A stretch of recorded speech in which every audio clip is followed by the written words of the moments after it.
Malzahar, the prophet of the void. Beneath the glare of the Sharaman sun, there have always been those blessed with the power of foresight. The only son of aging trinket peddlers, Malzahar did not realize his gift until his parents had already succumbed to a wasting sickness, leaving the young, traumatized boy to fend for himself on the city streets of Amakra. He read fortunes in the gutter, for a coin or scraps of bread. As his auguries proved more and more accurate, his reputation grew.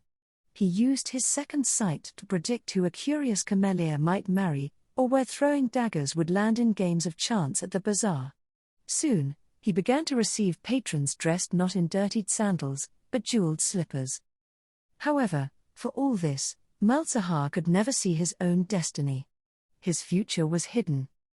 Increasingly disillusioned with his success, he noted the common disparities of wealth, and witnessed those unhappy with their lives acting out in spiteful violence against one another. It was apparent to him that people were bound up in a never-ending cycle of pain, often of their own making, and no hopeful prophecy seemed able to break it.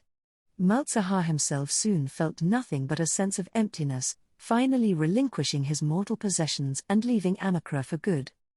For years, he roamed the land, from the trackless wastes of the lesser side to the ruins of old Sharama.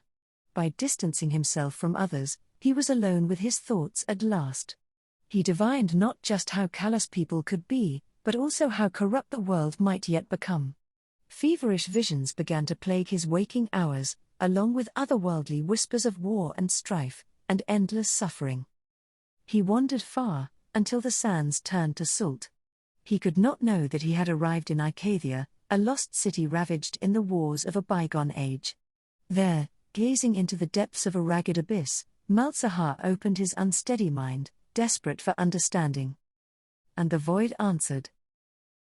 That would have been the end of any other tale, and yet somehow Malzahar endured. What lay in the darkness below brushed against the soul of the broken seer, only for an instant, and yet its strange and unknowable energies saturated his mind completely. The lone figure that eventually strode out of Icathia was no longer just a man, but something greater. Malzahar had seen in the abyss an end to all the suffering he had witnessed in his mortal lifetime. He realized the future he had believed hidden from him all this time was in fact a vision of his true calling, to accelerate the world toward inevitable oblivion. He had to return to the people, and spread word of the holy nothingness that would gladly embrace them, the willing and non-believers alike. He would become the herald of the world's salvation. Among the nomads of the deep desert, he found his first disciples. Before their astonished eyes, he used his new void-given powers to rend the very earth itself, summoning chittering, nightmarish creatures to carry away any who dared to deny him.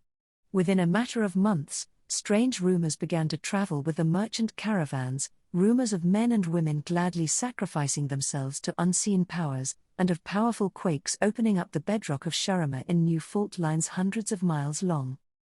In the years since, Malzahar's legend has spread even to the northern ports.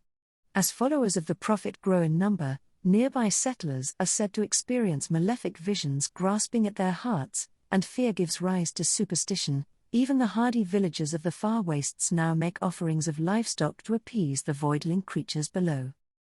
Little do they know, this only helps Malzahar in shepherding the coming of the end.